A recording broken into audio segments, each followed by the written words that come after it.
And coming to state politics sir. So స్థానిక ఎన్నికల్లో 42% BC reservation సాధ్యమేనా? సుప్రీంకోర్టు దగ్గరికి వెళ్తుంది. ఎందుకంటే మామూలు రిజర్వేషన్లు అయితే విద్య లేక ఉద్యోగంలో అయితే 50% క్యాప్ పెట్టారు. స్థానిక ప్రభుత్వాల్లో నాకు తెలిసినంత వరకు ఇతమిద్ధంగా సుప్రీంకోర్టు ఇంకా తేల్చాల అది దానికి కూడా వర్తిస్తుందా లేదా అని. ఇది జనాభా ప్రాతినిధ్యం విషయం కాబట్టి బహుశా సుప్రీంకోర్టు ఒప్పుకోవచ్చు, అది సాధ్యం కావచ్చు. ఎందుకంటే ఇప్పటికే మీరు గమనించినట్టయితే ఎస్సీ ఎస్టీ బీసీ మహిళలు కలిస్తే 75% రిజర్వేషన్ ఉంది. స్థానిక ప్రభుత్వాల మహిళలకు కూడా 50% రిజర్వేషన్ ఉంది. అంచేత ఇది సాధ్యం కావచ్చు. నేను ఖచ్చితంగా చెప్పలేను, సుప్రీంకోర్టు చేతుల్లో ఉంటుంది. విద్య లేకపోతే ఉపాధులు సాధ్యం కాదు. రాజకీయంలో ప్రాతినిధ్యం విషయంలో అది సుప్రీంకోర్టుకు నిర్ణయం తీసుకోవాలి, సాధ్యం అవ్వచ్చు. అండ్ తెలంగాణ ప్రభుత్వం చేసినటువంటి సర్వే మీద కొందరు అభ్యంతరాలు వ్యక్తం చేస్తున్నారు. అంటే కొన్ని వర్గాలని తగ్గించి చూపించారు సంఖ్య అని చెప్పేసి అంటున్నారు. నేను దానిలో అసలు ఆ సర్వేయే నిరర్థకం. నేను స్పష్టంగా చెప్పాను.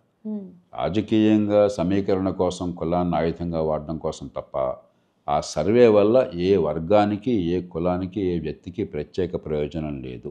రిజర్వేషన్లు మన సమాజంలో అన్ని పార్టీలు ఏకాభిప్రాయంతో కలిసి వచ్చి అణగారిన వర్గాలు పుట్టుకతో వశుగురైన వర్గాలకు రాయితీలు కల్పించాలన్న సంకల్పంతో ఏకగ్రీవంగా తీశారు. ప్రపంచంలో ఏ దేశంలో వాళ్ళ జరగల.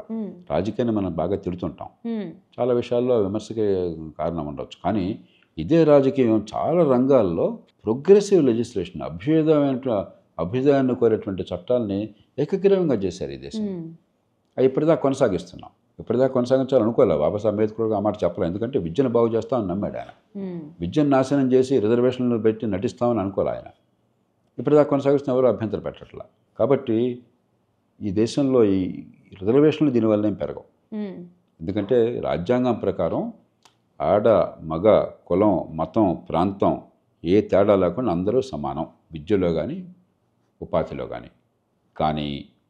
కానీ ఇది ఏమిటి, పుట్టుకతో వివక్ష ఉంది కాబట్టి కులం అన్నది విద్య లేక ఆర్థిక రంగాల్లో వెనకబడ్డ వర్గాలకు ప్రత్యేక రాయితీలు ఇవ్వచ్చును. ప్రత్యేక రాయితీలు ఇవ్వచ్చు, కానీ అసలు పూర్తిగా సమానత్వాన్ని తీసేమని అక్కడ లేదు. అసమానుల మధ్య సమానత్వం సాధ్యం కాదు కాబట్టి రాయితీలు అనుకున్నాం. అంతేగాని అసమానతను శాశ్వతంగా కొనసాగించమని చెప్పిన అక్కడ రాజ్యాంగంలో చెప్పాల.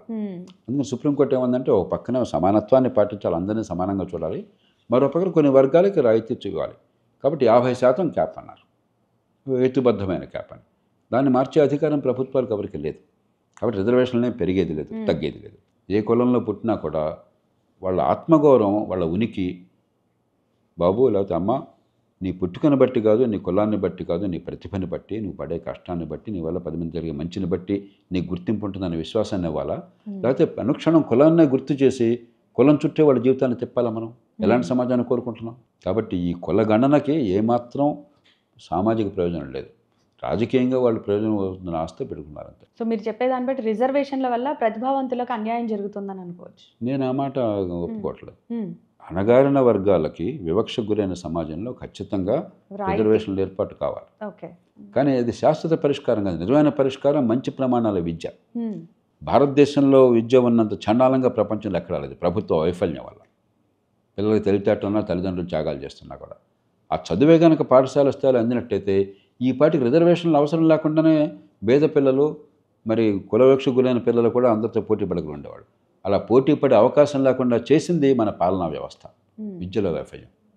అందుకని రిజర్వేషన్లు కొనసాగించాల్సిన అవసరం వస్తుంది. సో ఈ ఎస్సీ ఏబిసిడి వర్గీకరణ చేయడం కరెక్టేనా? ఖచ్చితంగా అవసరమే. ఎందుకంటే కులం కారణంగా వివక్ష ఉన్నది కాబట్టి కులం పేరుతో రిజర్వేషన్ కావాలని అంగీకరించాం కదా. అంటే అసలు ఈ రిజర్వేషన్ల అర్థం ఎలా మారిపోయింది అంటారు? అంటే రాజ్యాంగం చెబుతోంది ఒకటి, జరుగుతున్నది ఒకటి అనడానికి మీరేం ఎగ్జాంపుల్ చెప్తారు? ఇప్పుడు అంబేద్కర్ ఆనాడు 10 ఏళ్ల పాటు అని పెట్టారు. ఉద్దేశం ఏంటి? తగాపడ్డ వర్గాలకి ప్రజాస్వామ్యంలో సమాన హక్కు ఉంది, మీకు ఓటు ఉంది అని చెప్తే చాలదు. మీ భవిష్యత్తుని మార్చడం కోసం మార్గాలు ఏర్పరుస్తున్నాం అనే విశ్వాసం కలగడం కోసం రిజర్వేషన్లు పెట్టారు. 10 ఏళ్ళు ఎందుకు పెట్టారు? ఈ లోపల వాళ్ళ జీవితంలో నిలబడడానికి, తలెత్తుకు తిరగడానికి తగిన ఏర్పాట్లు జరుగుతాయని నమ్మకంతో. అంటే ఏమిటి మార్గం? మంచి ప్రమాణాల విద్య. ఆధునిక యుగంలో అంబేద్కరే ఉన్నారు, ఎవరో అక్కర్లేదు. అంబేద్కర్ పుట్టింది ఒక దళిత కులంలో, ఒక నిరుపేద కుటుంబంలో. కానీ దేశంలోనూ ప్రపంచంలో గర్వించే మేధావిగా వచ్చారు. ఎందుకు? ఏ రకంగా వచ్చాడు ఆయన? మంచి విద్య అబ్బింది ఆయనకి, మంచి విద్య అందింది ఆయనకి. ప్రతిభ సహజంగా ఉంది. ఆ విద్య అందరిది అనుకోండి, అంబేద్కర్కి మిగతా వాళ్ళకి తేడా ఉండేది కాదు. కాబట్టి అలా విద్య అందరికీ అందుతుందని నమ్మారు ఆయన. కానీ ఈనాటికి కూడా విద్య అందించడం మానేస్తాం. డబ్బులు ఖర్చు పెడుతున్నాం. వేల కోట్లు, లక్షల కోట్లు విద్య పేరుతో ఖర్చు అవుతున్నాయి. టీచర్లు పెట్టుకుంటున్నాం. ఆనాడు 70 రూపాయలు జీతం ఇస్తే వాళ్ళు 70,000 జీతం ఇస్తున్నాం టీచర్కి. 11,000 టీచర్లు పెట్టుకున్నాం అని చెప్పి ముఖ్యమంత్రి గారు ప్రకటనలు చేసుకుంటున్నారు. స్కూల్ బిల్లులు కట్టామంటున్నారు. వేల కోట్లు ఖర్చు పెడుతున్నారు. విద్య మాత్రం అందట్లేదు. విద్య అందకుండా వెనకబడుతున్న ఎట్లా పోతుంది? కాస్త కోస్త తల్లిదండ్రులు చదువుకున్న వాళ్ళైతే, కాస్త డబ్బు ఉంటే వాళ్ళు ఏదో తంటాలు పడి ఈ ప్రభుత్వ వైఫల్యం ఎట్లా ఉన్నా కూడా వాళ్ళ పిల్లల కోసం అని చెప్పని రాత్రి వాళ్ళు కన్నీళ్లు గార్చి ట్యూషన్లు పెట్టి ఇంట్లో కూర్చొని ఏదో నయాన భయాన్ని చెప్పుకొని వాళ్ళని కాస్త బేదిగా అవకాశాలు ఇస్తున్నారు.